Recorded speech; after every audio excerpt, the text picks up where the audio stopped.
Welcome back.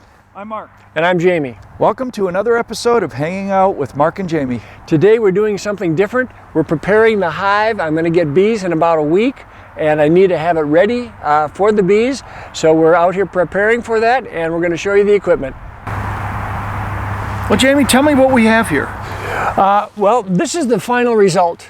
Well, one looks like you got something from the University of Minnesota place, but this, I don't know what this is. This looks like a big jar of lard or something like that. They are the same thing, believe it or not, and they both came from this hive.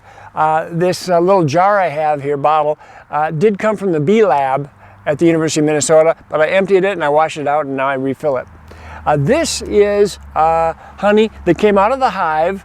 It just gets cloudy over time in the cool basement, you know, but when I'm ready, I just put this in a pan of water, put it on my lowest setting on my stove, and the hot water will heat it up, and actually takes a number of hours to actually melt the whole thing. It does take a number of hours, sometimes most of the afternoon. But then it'll just look like this, and then I refill my little jars, my little things here, and I'm ready to, because I can't pour out of something that large, so I need to put it in something smaller that I can use.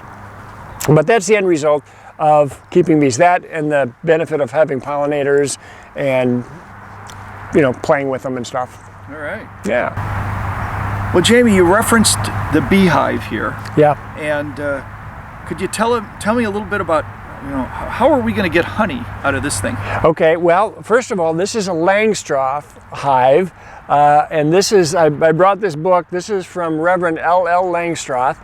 He wrote this book describing the hive. And now the Langstroth hive is the #1 hive used, well, in our country anyway. All the honey you get at the stores in America come out of a Langstroth hive from this book. So let me show you let me show you the outside first of all. It's got a steel top here. Otherwise, this is just pallet wood. I just broke up a pallet and nailed it together and painted it. This is where the bees go in and out. I have what's called an entrance excluder, because when there's a new group of bees in there, they can't all protect the entrance. Right. So we make the entrance smaller, and then they can protect that. Okay. And then when the hive gets big, then I take the entrance excluder out, because then they can protect it. Why is it metal on top? What's the metal? You'll have to ask Reverend Langstroth. I don't know. Okay. They all are. All so I just did what everybody else did. I don't know. I don't know the benefit. Maybe it's weather. All right. Well, it probably is weather. That's my guess. Yeah. It would protect it because this is wood. Yep. Yeah. It seems like every time I've driven around in the countryside, especially at a farm, right, I see beehives. Yeah. Why is that? Because honey's free. Honey's free if you have a beehive. Yeah. And you can actually just put the bees in and come back in September and harvest your honey. Well, and my understanding too is we get no food were it not for the bees. Pollinators. The pollinators. And bees are a pollinator, and there are several other pollinators too. And of course the wind is a pollinator and all that kind of stuff. So, but no, they're helpful. Right. So all the neighbors, they're very happy to have them. Nobody gets stung. Right. They're here doing their own thing. Right. Minding their own business. So long as you don't bother them. Making honey right here. Yes. Okay. Well, let's take a look inside. Okay. As I say, I built this out of just pallet wood that I found behind some factory or something that said free, and I took it and took it apart and built it into this. I've got it sitting on a couple of bricks, but the inside is kind of the interesting part. This is the outer cover, and then there's an inner cover. And quite literally, people who know this better than I do know why there's an inner cover. I don't know all of the reasons for it, but everybody does it, so I do it too. Inside, though, is the heart of the hive. These are Langstroth's movable frames, and you can see this was used previous seasons, and you can see some honeycomb still on them. They use the same honeycomb, a little bit different size, for all purposes. They have their young in the honeycomb, they have the honey in the honeycomb, they have their nectar, and they have everything, their pollen, everything else goes in the honeycomb. They didn't quite make it all the way around, so there's a pattern that they use. I want to get a little closer look at that. That is, that's amazing. That's all natural. That's all natural, yeah. It's all created by bees. The comb is made by the bees. Right. And we have determined the size of the comb that the bees make. And so manufacturers can make the plastic foundation here in the same size. So it's preset for the bees to then put their honeycomb on it. The bees make the same honeycomb as the frame, or actually the frame is the same as the bees have made, but anyway. So we have 10 frames in here, and this box is removable.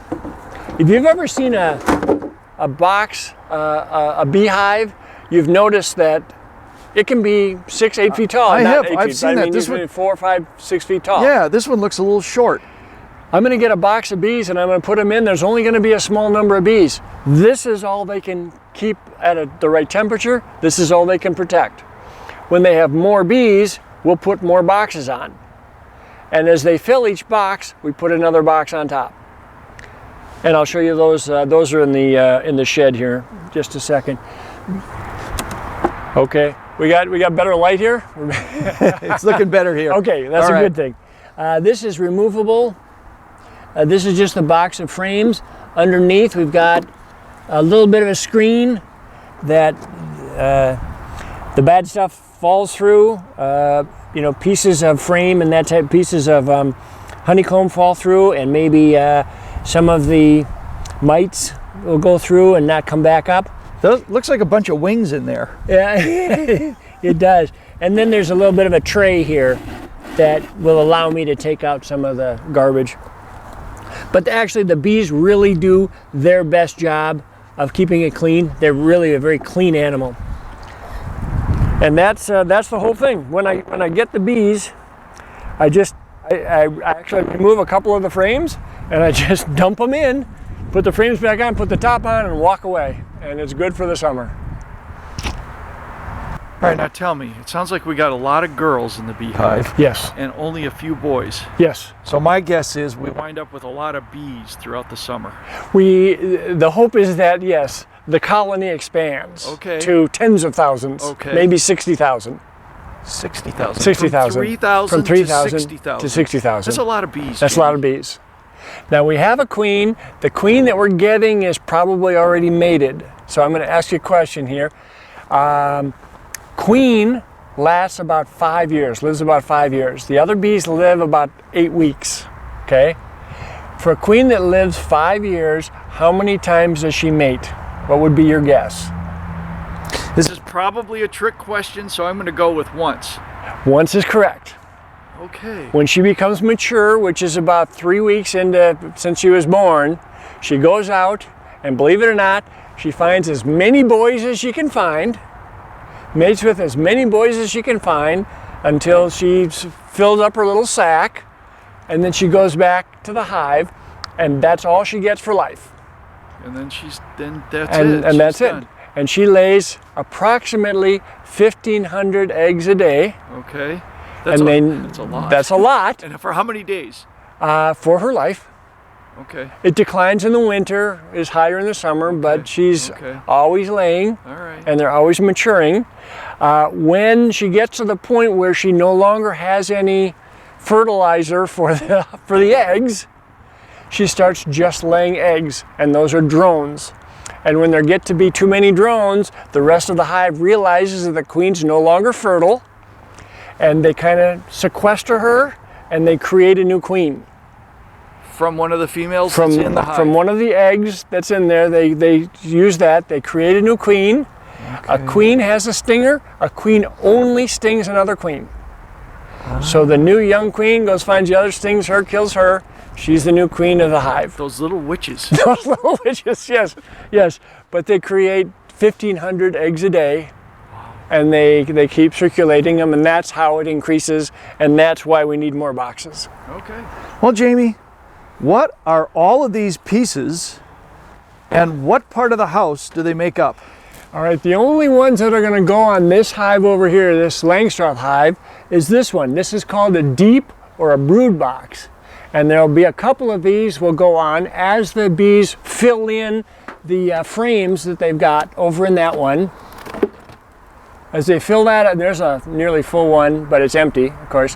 When they fill that up, they're gonna need some more room. So then I put another one of these boxes on top. Now, are you going to scrape that honeycomb I'm not off of touching that? it. It's going in just the way it is. Okay. And the bees know what to do. The bees are very hygienic. They know how to clean up what they need. They know how to use what's left. So we just leave them as much material as they can. Now, after we put on a couple of these are, again, called deep or a brood box. This is called a super. And this is the exact same thing, just shorter. And this is what goes on top. They're kind of stuck in here. Let's see if I can get one loose. Probably not. No, not getting, there we go, there we go. Same thing, just smaller. And this is where, when it gets towards the top, they put their honey on the top. So when we put these in, usually they put the honey in the top in these frames.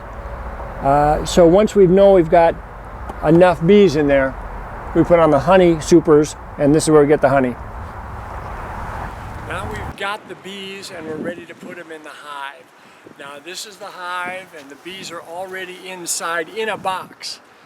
Just there for safekeeping and so they can get used to the odor and the location and that type of thing.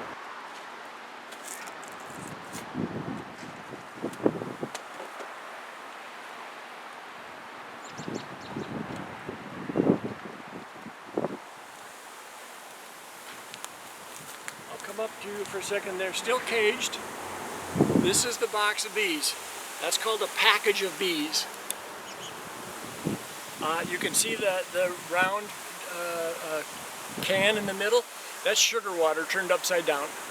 And this little tab over here, that's holding the queen's box right there. So I'm going to take out the can. I'm going to take the queen out, put her in my pocket, then I'm going to dump them all in. But first I got to get them all wet.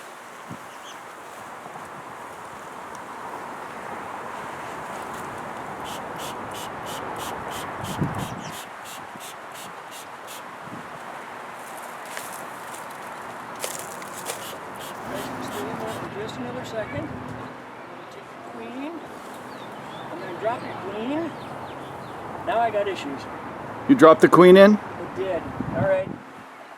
That's okay. I'm just going to go right to dumping them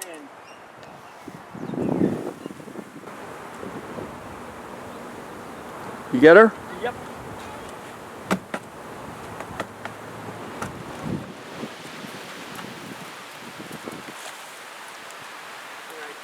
These guys all got to go in.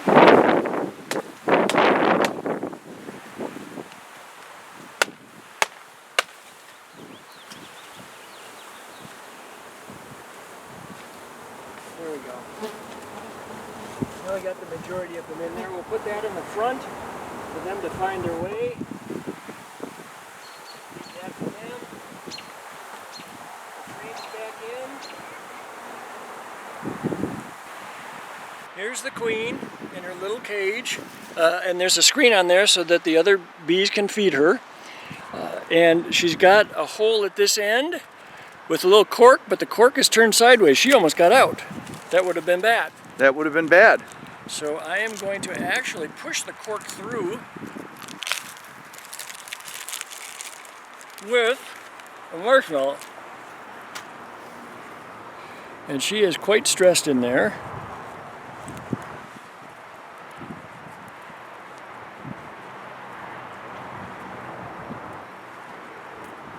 There we go. I've got the marshmallow, I've got the queen. And what's going to happen with that marshmallow? It's going to take them about a day to eat it.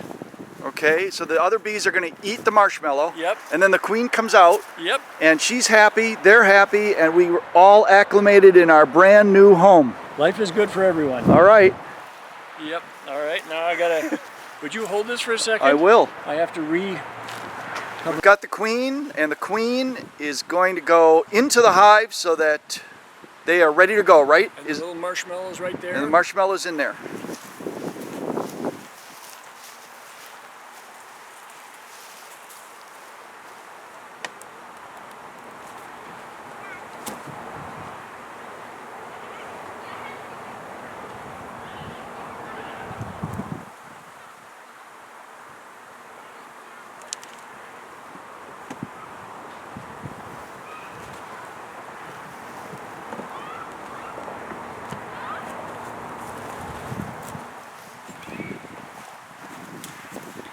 will note that we just installed a whole a package of bees, 3,000 bees and a queen, no stings. They're not interested in us. No, I wore my outfit and all that kind of stuff, but I'm wearing shorts. I wasn't terribly worried that they were going to try and sting me, but it's sort of a peace of mind thing, just have it on just in case. Right. So now it's up. Now you got your job. Okay, we got another job. All right. We have to feed them because they don't have any food, and they don't know the neighborhood, and they don't have any water, and so we need to give them food and water so that they can live and become vibrant here, and then they start looking around the neighborhood. Sounds good. Let's go to next step. Okay.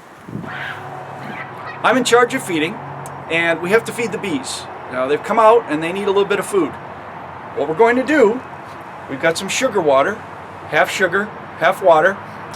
We have a container, it's got some holes in it, and we're going to put the sugar water inside the jar.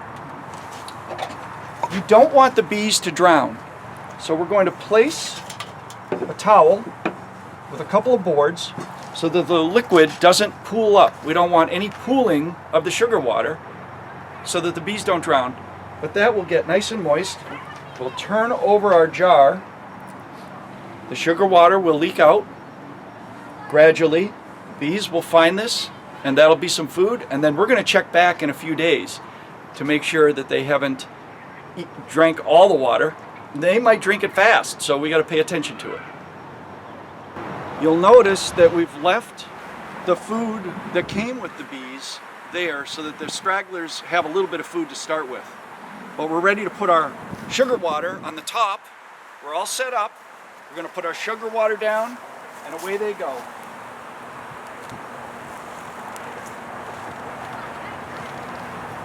Now they seem real interested in just hanging out. Looks like they don't want to go anywhere. They like each other. It's a big, happy family. They're not bothering us at all. That's 3,000 bees, not a single sting. And that jar, I don't know, I think you asked how long is that going to last. I don't know. It could last an hour. Well, we should check it. We'll have to check it. We'll check back in an hour, make sure that it's still full. Yeah. And then we're up here at Jamie's house, so he'll have to check it tomorrow. Yeah, it might be tomorrow, but whatever it is, and if it's gone in an hour, I've got to put a second jar up there because then they're eating too much or more than I expected. But I think we have happy bees, Jamie. I think we do too. Well, Jamie, this was the first time I installed bees. Well, it's my third, so not an expert here. And if somebody's got a comment, about what you just saw about our installation, please let us know because I'd like to learn about it. All right. And now that the bees are installed, what kind of maintenance do we have?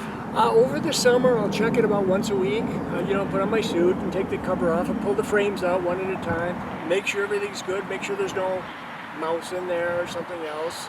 I'll check for varroa mites sometime in July. Otherwise, extract the honey. And of course, as they get bigger, I'll put another box on. And as they fill that, because box is too small, they'll all take off. So I got to add on another box. Don't want that. I'll add another box. But then take the honey in September, lock it up for the winter, and wait till next spring. They'll live right where they are over the winter, just here in Minnesota, just like that. So that's fantastic. Fantastic. Hey, thanks for joining us again. If you enjoyed what you see, hit like, please subscribe, and leave us a comment. Thanks, and we'll see you on the next episode.